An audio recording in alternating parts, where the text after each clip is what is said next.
Sherlock Holmes and the Vampire of Black Abbey, an original story produced by Cafe Tales. It was an autumn afternoon in London, the kind when a veil of fog filtered through the bustling streets, and each corner seemed steeped in mystery. I, Dr. John Watson, found myself engaged in routine correspondence when a knock at our door signaled an unexpected visitor. Sherlock Holmes, ever alert to unusual circumstances, rose from his armchair with a curious glint in his eye. The visitor, a lady, of noble bearing yet tempered by evident distress, entered our familiar sitting room at 221B Baker Street. Her presence commanded attention not just by her aristocratic air, but by the heaviness of her heartache. "Mr. Holmes," she began, her voice trembling slightly with composed gravity. "Dr. Watson, I am Lady Elena Harrington, and I am in desperate need of your assistance." As she spoke, Holmes listened intently, his keen eyes missing little of the subtle cues Lady Elena offered. He leaned forward, his long fingers steepled, as if weighing each word on a finely balanced scale. "Pray tell us everything, Lady Elena," he urged softly, the tone that bespoke both sympathy and an insatiable curiosity. Lady Elena unrolled a well-worn letter, her hands trembling slightly. "My nephew, Arthur Hawthorne, has vanished. He ventured to Black Abbey, driven by an obsession with the dark tales that cloak its ruins. The villagers speak in hushed tones of a vampire haunting those ancient stones, and my nephew, drawn to this legend, may have fallen into peril because of it." I observed Holmes's reaction. His eyebrows lifted ever so slightly, and a spark of intrigue danced in his eyes. The blend of superstition and potential human intrigue teased his deductive instincts. "A vampire, Lady Elena," he repeated thoughtfully. "Do tell me more of these circumstances." Lady Elena nodded, her expression flickering with both hope and despair. Arthur was a keen student of history, but his recent letters spoke of an obsession with unraveling the cursed history of Black Abbey. The locals are terrified speaking of sights in the night, creatures with glowing eyes lurking in the shadows, and Father Benedict, the local priest, insists that the curse is no myth. Holmes's gaze sharpened as he considered her words. "Fear is a potent instrument, Lady Elena," he murmured, "often wielded by those who have something to hide. However, the concern in your voice suggests a genuine familial love, mixed with a knowledge of complexities beneath." He turned a thoughtful eye toward me, as if to signal that we were embarking upon a challenging case. I recalled moments past, when Holmes had encountered cases blending the supernatural with human cunning, and it seemed this was yet another such instance. "Your nephew's disappearance," Holmes continued, "and the mention of this curse hint at a scenario where superstition is used to obscure a more earthly truth. Tell me, Lady Elena, was there anyone Arthur confided in regarding his plans?" She hesitated, then confessed softly, "There is one Hugh Carter. He has been a close family friend and advisor for many years. Arthur valued his insights, though recently I noticed a subtle change, as if Carter harbored secrets of his own. He spoke with an unsettling conviction about the curse, convincing Arthur that there was truth to these legends." Holmes's eyes narrowed slightly at the mention of Carter. "Intriguing," he said, "a figure steadfast in his belief or perhaps manipulative in fostering such fears." He then asked gently, "How does Lady Elena feel about Carter's influence on Arthur? Was there distrust or concern?" Lady Elena sighed, her gaze distant. "I had my doubts. Carter is persuasive, sometimes too much so. I feared his convictions might lead Arthur into danger, but I could not fathom that he would endanger him deliberately. Yet his insistence on the reality of the curse, and his guidance in Arthur's quest, these worries weighed heavily on me." Holmes leaned back, clasping his hands. "Faith, or rather, the manipulation of faith can lead even the brightest minds astray," he stated, "and suspicion, like a seed once planted, will grow." He then looked at me. "Prepare for an excursion into the countryside, Watson. We shall investigate Black Abbey and uncover the truth behind this legend." I nodded, a mix of apprehension and excitement stirring within me. Holmes's resolve was unyielding, his mind already weaving together the threads of this new mystery. In his hands, superstition became a puzzle to be solved, a maze of human fears, laid bare by the light of reason. As Lady Elena provided further details, the exact location of Black Abbey, descriptions of the surrounding village, and the last known movements of Arthur Holmes's mind raced. Each piece of information was catalogued with meticulous precision, his thoughts darting between possibilities like a master chess player considering his next move. Lady Alina then shared a final, poignant detail. Father Benedict is convinced the curse is real, and he warned me that exploring the abbey might awaken something malevolent. I am torn between my fear for Arthur and the desperate need for answers. Holmes's calm voice broke the silence. Do not worry, Lady Alina. We shall proceed with both caution and resolve. The interplay of truth and superstition often obscures the path to clarity, but I am confident that together, Watson and I will illuminate the darkness that has befallen your nephew. She clasped her hands, relief mingling with lingering anxiety. Thank you, Mr. Holmes. I only pray that Arthur is unharmed, and that the truth can be found before it's too late. As Lady Alina departed, Holmes turned to me with his characteristic intensity. Watson, he said quietly, this case, at first glance a tale of the supernatural, likely masks a more terrestrial deception. Let us set out for this village by first light. There is much to uncover, and we must approach it as we would any other puzzle piece by piece. I gathered my belongings, heart pounding with anticipation. The night stretched ahead, filled with possibilities both thrilling and frightening. The chill in the autumn air hinted at the darkness we were to face, but, with Holmes leading the way, my resolve strengthened. Thus began our pursuit of truth in the shadow of Black Abbey, a journey into a world where fear and reason clashed amidst crumbling stone and ancient legends. The stage was set, the players in place, and Holmes's mind, razor-sharp and unyielding, was prepared to see through the veil of superstition to the heart of the matter. Our journey from London to the shadowy environs of Black Abbey felt like a transition from reason to myth, from certainty to whispered uncertainty. After a long ride through the English countryside, Holmes and I arrived in a small, isolated village clinging to the edges of the Abbey's domain. The village itself seemed suspended in time and ancient settlement, overshadowed by the crumbling ruins of its namesake, Black Abbey. The villagers greeted our arrival with a mixture of caution and wary curiosity, their faces lined with the hardship of generations, bearing expressions that bordered on fear as they stole glances toward the brooding silhouette of the abbey. The air was heavy with an unspoken dread,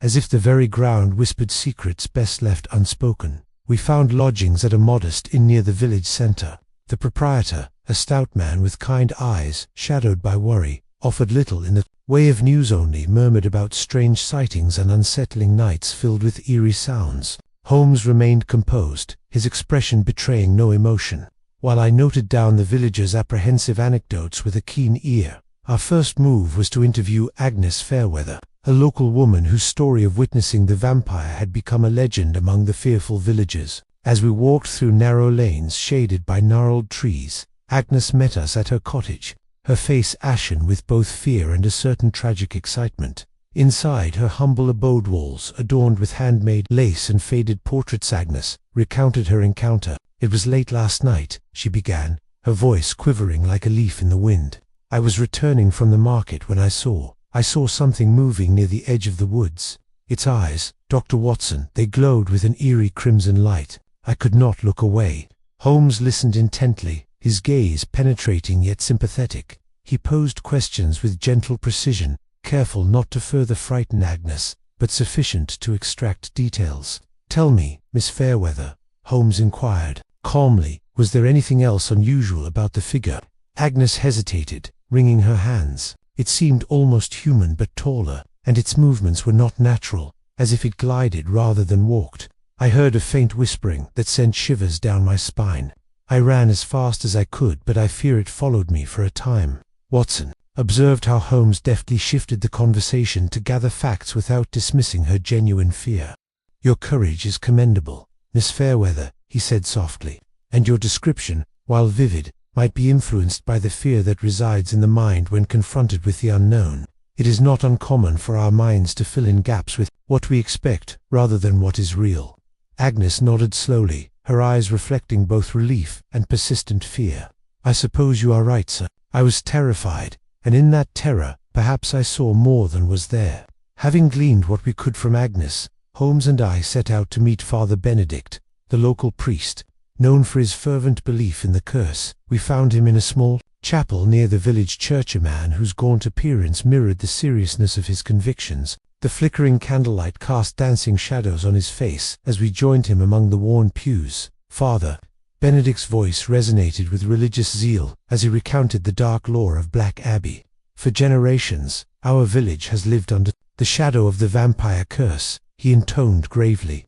The evil that haunts the abbey is not just legend, but a tangible threat, one that has claimed lives and driven families into despair. His conviction was so strong that his words carried a weight that threatened to overshadow reason itself. Holmes listened with calm detachment, his fingers steepled as he allowed the priest to unfold his narrative, while Father Benedict spoke of past incidents, disappearances, strange sounds in the night, and a sense of malevolence emanating from the ruins. Holmes's mind catalogued each detail with cold efficiency. He noted the archaic language, the underlying fear, and the priest's unwavering belief in supernatural explanations. Following our conversation with Father Benedict, we sought out Hugh Carter, whose dismissive attitude and evasiveness had aroused suspicion earlier. We found him near the outskirts of the village, seemingly studying the weather with a distant gaze. Holmes introduced himself and me with our purpose, but Carter responded with an overly casual laugh.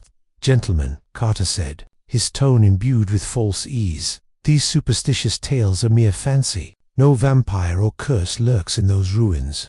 The villagers let their imaginations run wild, and so you should not mind them." But Holmes observed a flicker of unease in Carter's eyes. His voice betrayed a slight tremor when speaking of the abbey, and his hands concealed a subtle gesture that hinted at defensiveness. "Mr. Carter," Holmes began in a measured tone, "your confidence is intriguing, yet I sense a reluctance to speak fully of what you know. Would you care to share why you were so keen to dismiss the villagers' fears?" Carter's composure wavered for just a moment before he regained his facade. "I merely believe that reason must prevail over superstition. There is nothing to fear, nothing that will harm those who approach the abbey with a clear mind." Holmes nodded politely, though his sharp gaze lingered on Carter's hands and the slight sweat on his brow. Watson exchanged a glance with Holmes. Both of us understood that Carter's dismissiveness was a veneer covering something more troubling. As the day faded into twilight, Holmes and I retired to our rooms at the inn, our minds full of the unsettling pieces we had gathered. The village itself seemed to close in around us, the oppressive atmosphere a tangible force pressing against our resolve. The intertwining threads of fear, superstition, and hidden motives began to weave a complex tapestry of suspicion. "We are dealing with a delicate fabric of influence here, Watson," Holmes mused in the dim light. "The villagers' fear, nurtured by tales and enforced by figures like Father Benedict, creates a palpable aura that serves to both hide and reveal truths. It will be our task to discern the genuine from the fabricated, and to uncover what truly lies behind the dark legend of Black Abbey." His words resonated in the quiet of the in-room, a promise of the mysteries yet to be unraveled. I reflected on the uneasy atmosphere of the village, the trembling voices, and the subtle signs of deceit.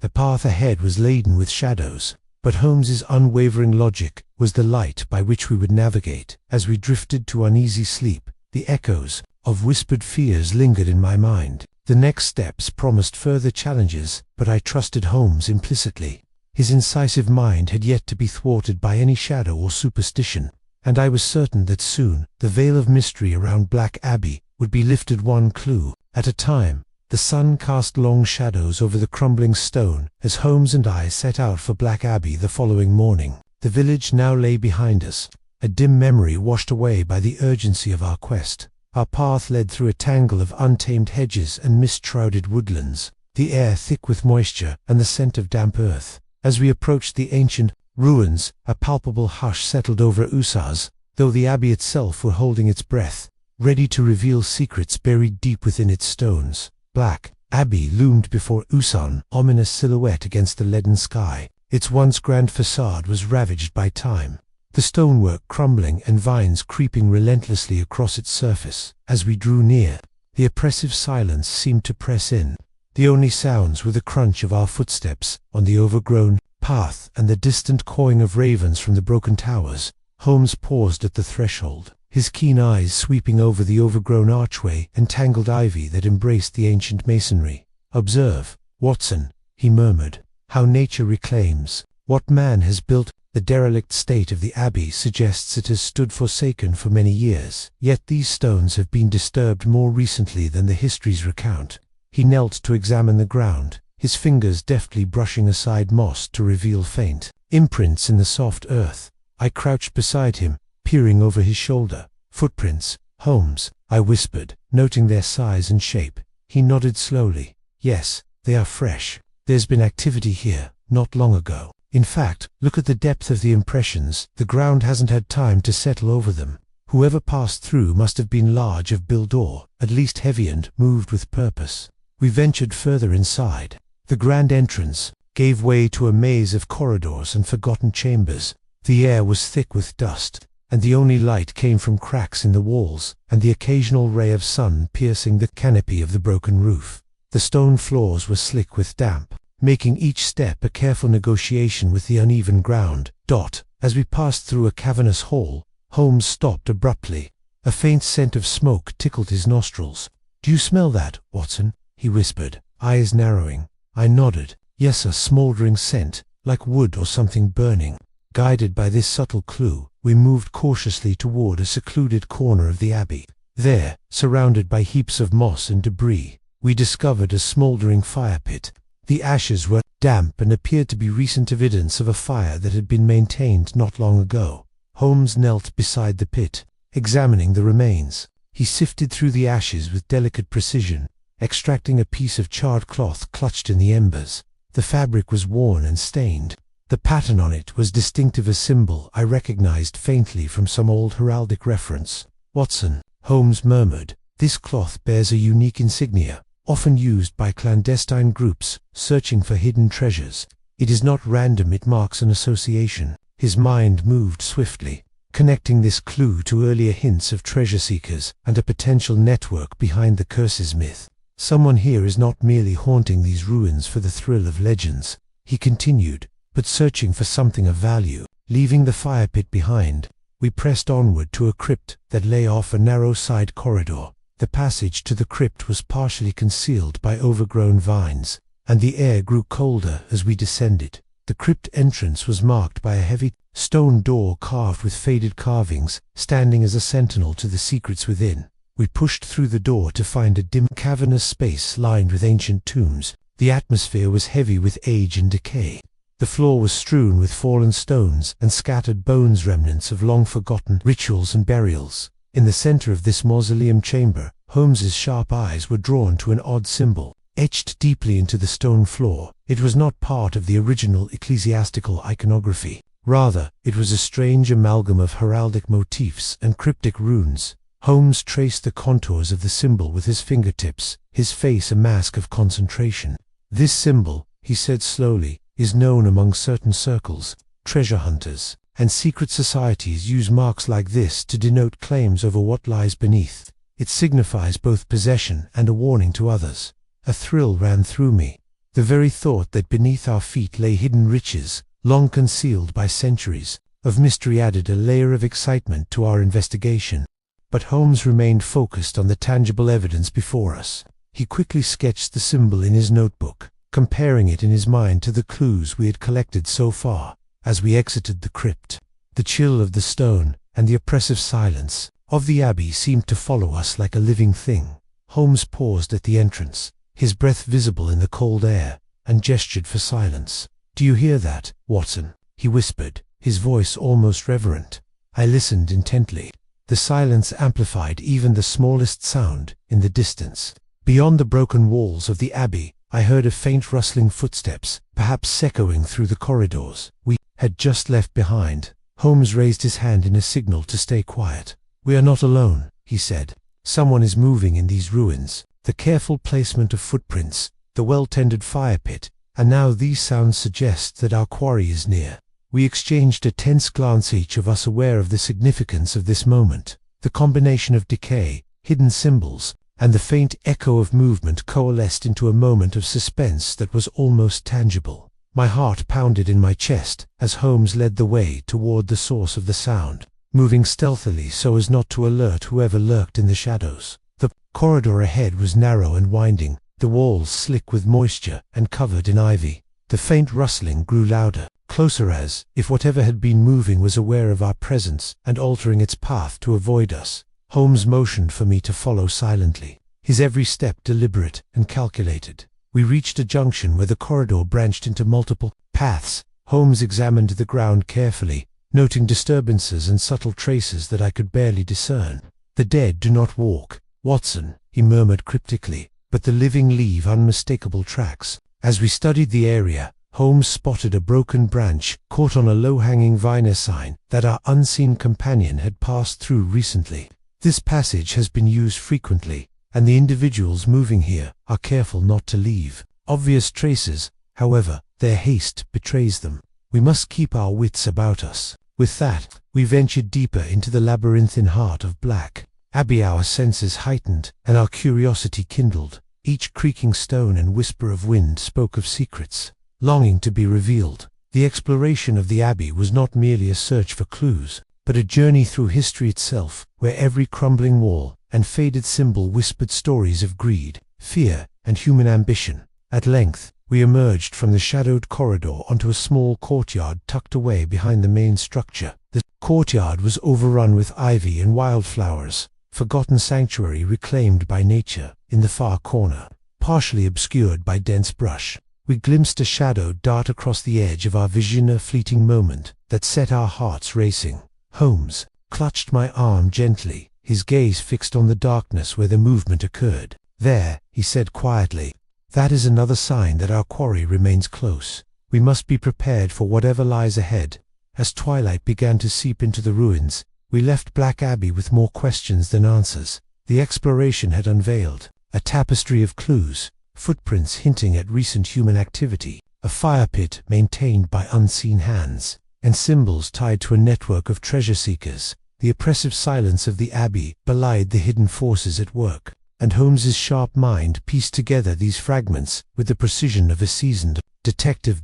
In the dimming light, I could not help but feel that the Abbey held more than just answers about the curse. It concealed the very heart of a dark conspiracy. The truth, concealed by layers of superstition and human deceit, beckoned us onward. Holmes, never one to be deterred by the spectral shadows of legend, pressed forward. "Our next step," he concluded, as we departed the ruins, "is to understand who benefits from these myths and what they seek beneath these hallowed stones. That will lead us to our quarry and, I suspect, to the keys of this mystery."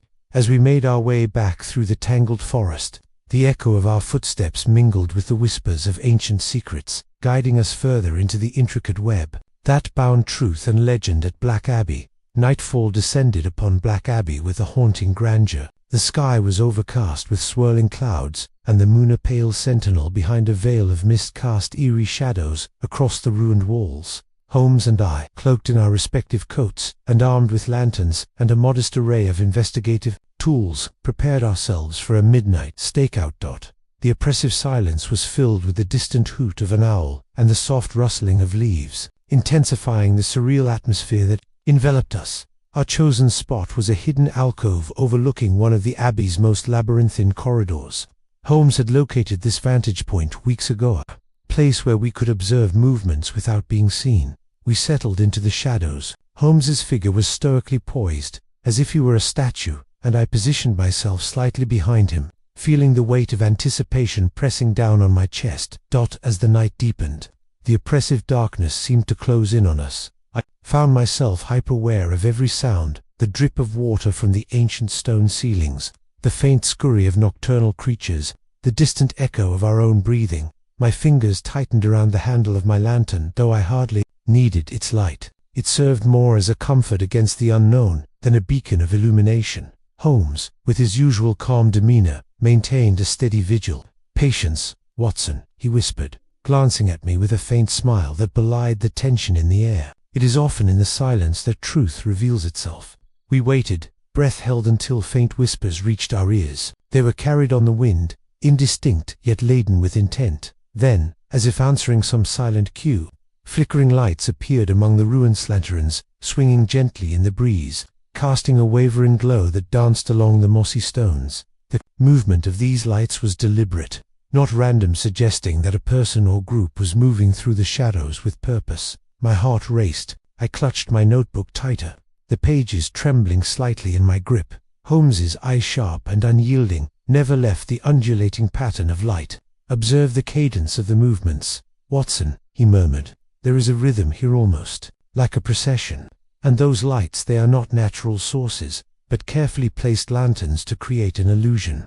As we watched, a shadow separated itself from the main body of light slowly, deliberately. It moved through the ruin stall, slender, and moving with an almost preternatural grace. The figure's red eyes glowed in the faint light, unmistakably reflecting the lantern's beams. In that moment, the legendary vampire seemed to stride before us. A creature of nightmare materialized in the darkness. I felt my breath hitch in my throat. "Holmes," I whispered, my voice trembling despite my efforts to remain composed. "I fear I'm not sure I can confront that apparition." Holmes placed a reassuring hand on my shoulder. "Steady, Watson. Fear is but a hurdle to be overcome with reason and observation." I sensed that this figure is central to unraveling the mystery at hand. With quiet resolve, Holmes adjusted his magnifying lens and carefully directed the lantern's beam toward the glowing eyes. I peered over his shoulder, squinting. In the dim light, as the detective scrutinized the figure, his practiced gaze moved over the contours of the stranger's face, noting every detail with an unwavering eye. After a moment, Holmes lowered the lens and whispered, "The red glow is artificial, Watson. I suspect it is produced by reflective materials, possibly glass or crystal lenses fixed to the mask or the eyes. It's a tactic designed to invoke terror and lend an air of supernatural menace to the figure." His words rang true in the stillness of the night, dispelling a fraction of the dread that gripped me. Yet the figure continued its eerie procession, oblivious to our scrutiny. Holmes, ever the epitome of calm, gave a barely perceptible nod. "We must follow this figure," he declared quietly. "It will lead us to new insights, possibly even to those who orchestrate this masquerade." We rose silently from our hiding place, careful not to disturb a twig or whisper a sound that might alert our quarry. Our footsteps were light as we trailed the figure through the labyrinthian passages of the abbey, staying at a distance yet maintaining visual contact. The air was thick with suspense, each moment stretching into eternity. As we ventured deeper into the heart of the ruins, the figure eventually stopped before a concealed wall that seemed out of place amid the crumbling stones, there partially obscured by centuries of neglect. Holmes identified a hidden door, masterfully camouflaged with ivy and moss. The stranger moved to the door. Holmes and I exchanged a glance. This must be the entrance to the secret passageway we had deduced earlier, the hidden route beneath the abbey that we had been searching for. Holmes whispered, "This passage must lead to the inner workings of our mystery, where the veil between myth and reality is thinnest. We shall follow, but with utmost caution." Once the figure had slipped through the concealed door, Holmes gently pushed it open as well, and we entered the hidden passage. The narrow corridor was dimly lit by torches mounted on the walls, their flickering light casting dancing shadows that played upon the damp stone. The air was cool and stale, thick with the scent of earth and age. As we advanced, the sounds of our quarry faded into the distance, replaced by the soft echo of our own footsteps and the distant murmur of concealed activities. The passage twisted and turned, leading us deeper into the unknown. My heart hammered in my chest, the confrontation with fear a constant companion as Holmes led us, unwaveringly. At one point, we paused in a wider chamber that opened into a subterranean space. The source of faint whispering voices became audible. The chorus of murmurs emanated from behind a heavy wooden door, its surface carved with intricate symbols that I recognized from our earlier exploration. The dread of what lay beyond mingled with a sense of impending revelation. Holmes signaled for silence and edged closer to the door, placing his ear against the wood. The whispers were distinct now, voices in hushed tones, discussing plans, strategies, and secrets, words that hinted at a conspiracy lurking beneath the veneer of the supernatural. The haunting glow of reflective eyes, the carefully placed lanterns, the secret passage, all pieces of a grand puzzle coming together. Though fear still fluttered in my stomach, I drew strength from Holmes's calm presence. "You see, Watson," Holmes whispered after a moment, "it is the human mind, when gripped by fear, that conjures monsters of myth. But in these shadows, we find only men cunning, desperate, and dangerous. Tonight, we confront our fears to illuminate the truth behind these apparitions." With that, Holmes prepared to take the next step, his resolve as firm as the stone walls surrounding us. The midnight stakeout had served its purpose. Our fears had led us to the threshold of discovery.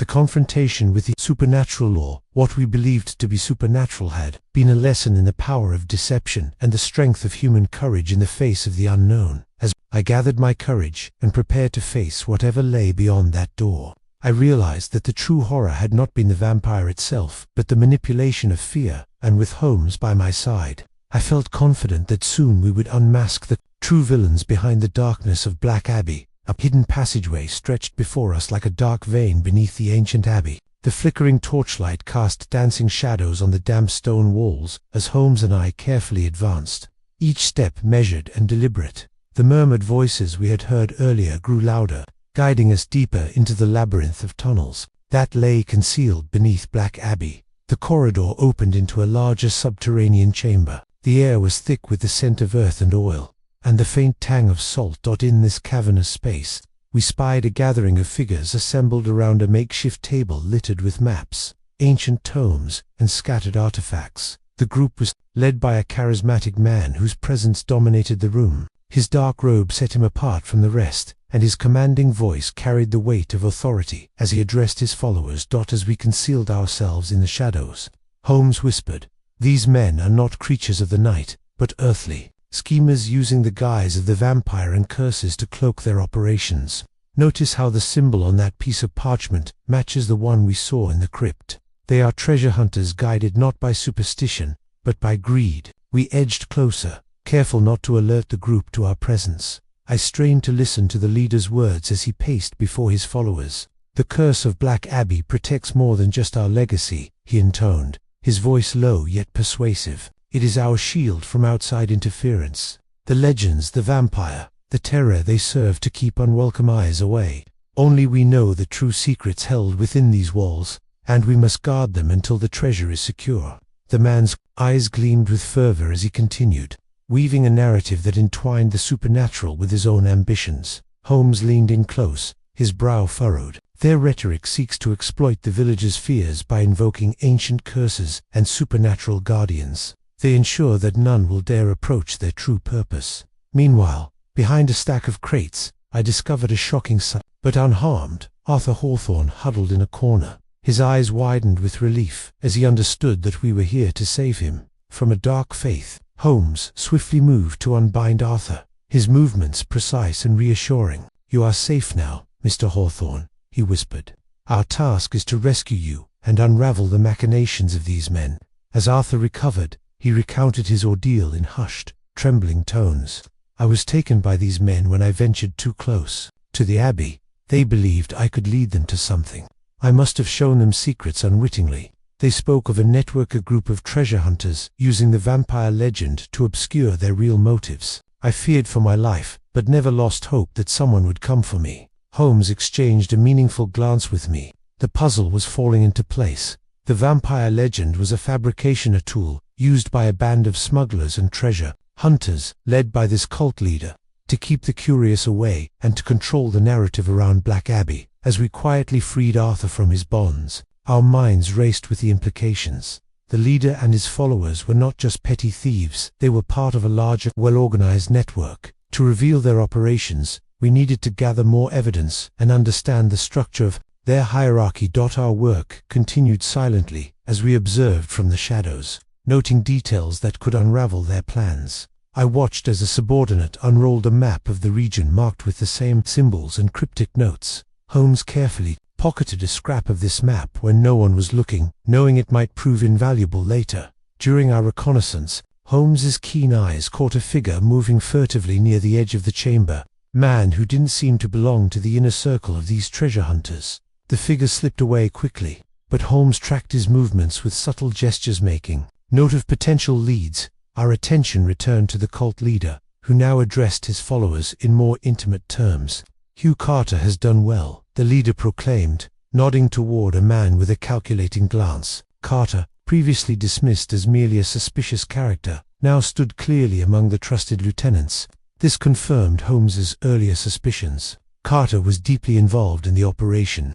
The leader continued, "Carter will ensure our plans remain secret from Lady Alanef, feeding her misinformation to keep her family at bay. He is the key to our network's success. He's entrusted with delicate tasks that require utmost discretion." The reverberation of Carter's name throughout the chamber sent a jolt of realization through Holmes and me. Carter had not been an innocent bystander but an integral part of this web of deceit, guiding the family astray with false assurances and dark promises. From our vantage point in the shadows, we quietly conferred. Arthur's capture was no accident, Holmes whispered. Carter's involvement, along with this network, shows the lengths these men will go to protect their prize.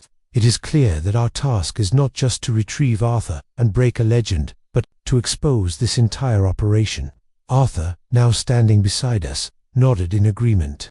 His voice steadier, he said, "I want to help. I know these men, at least some of them, from my time among them. If my knowledge can aid you, I am at your service." Holmes gave him a reassuring smile. "Your cooperation is invaluable, Mr. Hawthorne. Together, we shall bring this conspiracy into the light." With Arthur freed and our understanding of their scheme deepening, we quietly withdrew from the chamber, planning our next steps. The corridors of the hidden passage echoed with the distant murmur of planning and deceit, but we had the advantage of insight and strategy. Outside, in the cool, shadowed tunnel, Holmes whispered, "Our retreat must be as quiet as our entry. We have gathered crucial intelligence, but we must now use it to set a trap. The next move is to bring these smugglers to justice without alerting them to our knowledge." As we retraced our steps through the winding corridors, a sense of purpose filled me. We had pierced through the cloak of legends to uncover a network of human greed and treachery. The true horror behind the curse of Black Abbey was not an ancient vampire but the men who manipulated fear for their own ends. Our hearts beat in unison with the rhythm of the passage as Holmes, Watson, and an increasingly cooperative Arthur prepared to orchestrate the unraveling of a conspiracy that had thrived in the shadows for far too long. With the dawn still a distant promise, Holmes, Arthur Hawthorne, and I returned to the village with a carefully concocted plan. The revelation of the smugglers' lair and the extent of their deception had given us the leverage we needed to set a trap. We moved with quiet determination, orchestrating each step like a master conductor, ensuring that every detail aligned perfectly with his strategy. At the crack of twilight, Holmes convened a discreet meeting with Lady Elena and the local constabulary in a secluded corner of the village. The atmosphere was tense yet resolute, for we were about to pit cunning against cunning in a battle of wits under the veil of night. Lady Elena, though shaken by recent revelations, stood firm with quiet strength. "Mr. Holmes," she said softly, "I will do whatever is necessary to save my nephew's honor and bring these men to justice." Holmes nodded, his demeanor calm and confident.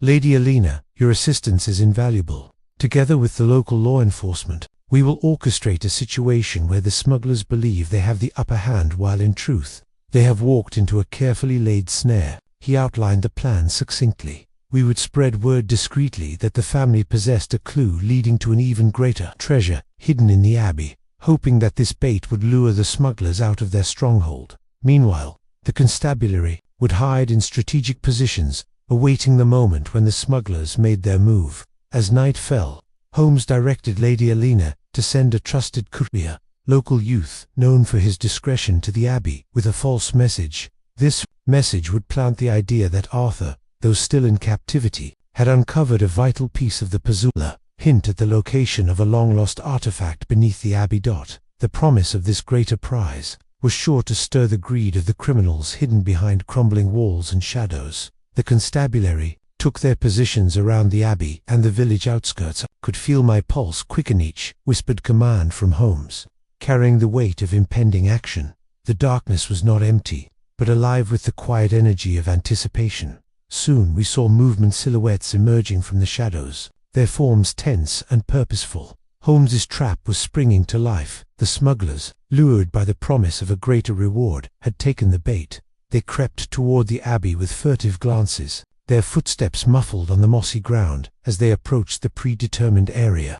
Lady Elena, disguised among the villagers, signaled Holmes that her role was ready. At Holmes's nod, she stepped forward under the guise of a concerned local, feigning ignorance while subtly guiding the smugglers into the corner of their trap. Holmes, hidden from view, coordinated with the constabulary through discreet signals. The smugglers, sensing that the moment was ripe, divided into groups, one approaching the abbey's main gate, and another gathering near the concealed passage we had discovered earlier. Their leader, man of dark robes and commanding presence, seemed to sense something amiss, yet his determination overrode his caution. Up in the flash of a lantern, the constabulary sprang into action. Officers emerged from hidden alcoves, surrounding the smugglers with shouts of "Stop, in the name of the law!" The criminals, taken by surprise, scattered in disarray, their carefully laid plans unraveling before their eyes. Holmes stepped into the clearing, his tall figure illuminated by the lanterns, glowing amidst the chaos. "There is no escape," he declared, his voice carrying over the tumult. "The truth has come to light, and with it, your schemes are laid bare." A cacophony of confusion ensued as the smugglers attempted to flee. However, Holmes had anticipated their every move. Knowing the labyrinthine layout of Black Abbey and its surroundings, he directed the officers in swift counter-movements. The narrow alleys and secret passages that once provided escape routes were now traps of their own, designed flanked by armed constabulary ready to intercept any attempt at flight. In the midst of the fray, the cult leader tried to rally his followers. "We meant no real harm," he shouted desperately, his voice echoing off stone walls. "The curse was our protection, the legend, a necessary deception to guard what is ours." But his words fell on deaf ears, drowned out by the sound of binding ropes, clanking shackles, and the triumphant chorus of justice being served. Holmes confronted the cult leader directly as he was led away by officers. "Your justification is nothing but the ramblings of a man who thrives on fear and deceit," Holmes intoned. "Using superstition to conceal greed is the most insidious crime of all.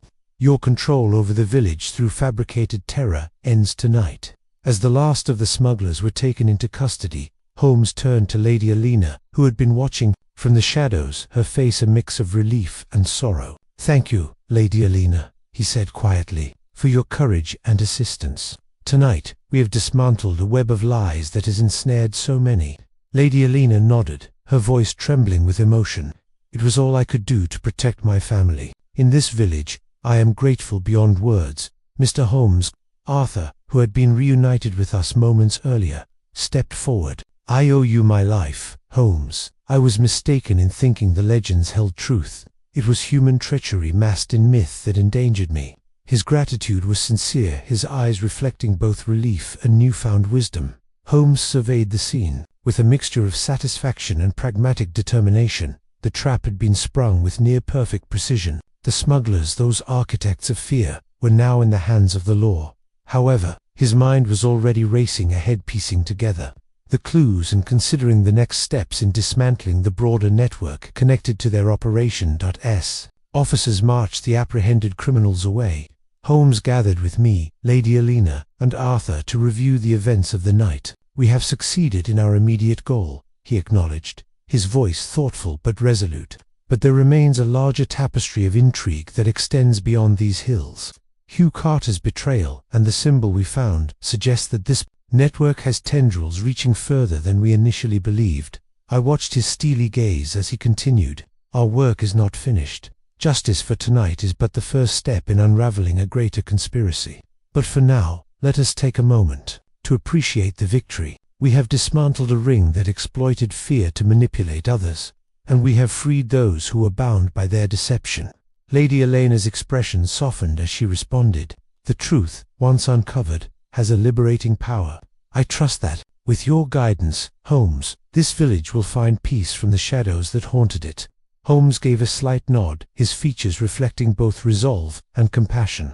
"Indeed, Lady Alina, justice has been served this night, but the vigil against such deceptions must remain ever constant." As the first hints of dawn colored the sky, a sense of calm settled over the abbey and the village. The trap had closed successfully, restoring a measure of safety and truth to a place long shrouded in fear. Though the night's events were over, the echoes of our actions would resonate in the hallowed halls of Black Abbey and beyond, a testament to the power of reason and courage in the face of darkness. The village, once gripped by terror and whispers of curses, now found itself bathed in the gentle light of truth. In the aftermath of the night's dramatic events, the local inn became the setting for a gathering not of fear, but of understanding and relief. The once dreaded shadows of Black Abbey had been dispelled by reason.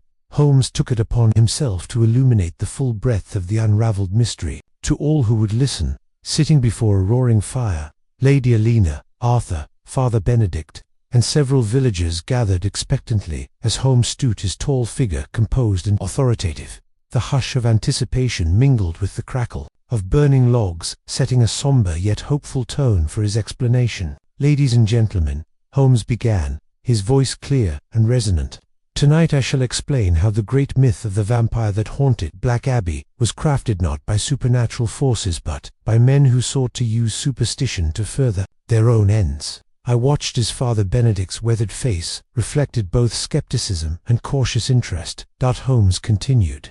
Agnes Fairweather's testimony of glowing red eyes, for instance, was not the result of an unearthly creature but a cunning device. The glow was produced by reflective lenses affixed to masks or implements, an illusion perfected to frighten even the bravest souls. A murmur of surprise rippled among the villagers. Holmes elaborated further. "Those eerie lights you saw flickering in the darkness were not will-o'-the-wisps or ghostly apparitions, but strategically placed lanterns set to cast unnatural shapes and shadows. The whispers that rattled your hearts came from speaking tubes and cleverly hidden mirrors designed to disorient and frighten." He paced slowly before the fire, the flames dancing in his eyes as he mapped the rational explanations. "The symbol, etched in the crypt which we discovered earlier, was not a mark of ancient evil, but a sign used by treasure hunters to stake their claim. It connected the operations here to a larger network of treasure seekers, men of greed cloaked in the garb of legend." Father Benedict shifted uncomfortably, the weight of his years and his beliefs pressing upon him. "But Mr. Holmes," he murmured, "the fear it instilled was so real. How do we reconcile our faith in such legends with the rational explanations you provide?" Holmes regarded him kindly but firmly. "Reverend, faith and reason are not mutually exclusive. The power of fear lies in its ability to transform ordinary circumstances into extraordinary terrors. It takes little for the mind to weave a creature of the night out of shadows and sounds. Our duty is to confront that fear with truth, not to scorn the feelings it engendered us." Lady Alina, her eyes glistening with both relief and residual sorrow, stepped forward. "Mr. Holmes, your work has not only freed my nephew, but also lifted a curse that has burdened this village for generations. Yet I worry for those who still hold to the old legend. How do we move forward?" Holmes offered a gentle smile. "By understanding that monsters are not born in crypts but in the minds of those who seek to control others through fear. Education, compassion, and rational thought are our greatest tools against such manipulation." Arthur, now free from both physical and psychological bonds, added, "I was reckless and driven by my desire to uncover truth, but I now see how easily one can fall prey to deception. I have learned that seeking wisdom should always be tempered by caution and the guidance of those who love us." The conversation turned to the future as villagers asked questions about how to prevent such fear from taking hold again. Holmes shared insights on critical thinking, the importance of scrutinizing extraordinary claims, and the value of community resilience in the face of uncertainty. As the night waned and the fire died down to embers, Holmes walked with Father Benedict and Lady Alina outside under a sky strewn with the first light of dawn. The oppressive aura that once hung over Black Abbey had lifted, replaced by a clear horizon filled with possibility. Father Benedict, though his faith in supernatural lore remained, expressed a newfound openness. "Perhaps I have been too quick to dismiss the rational explanations," he admitted. "There is wisdom in seeking the truth behind our fears." Lady Alina sighed with relief, her countenance lighter than it had been in recent times. "I thank you, Mr. Holmes, for bringing clarity and peace to our troubled hearts.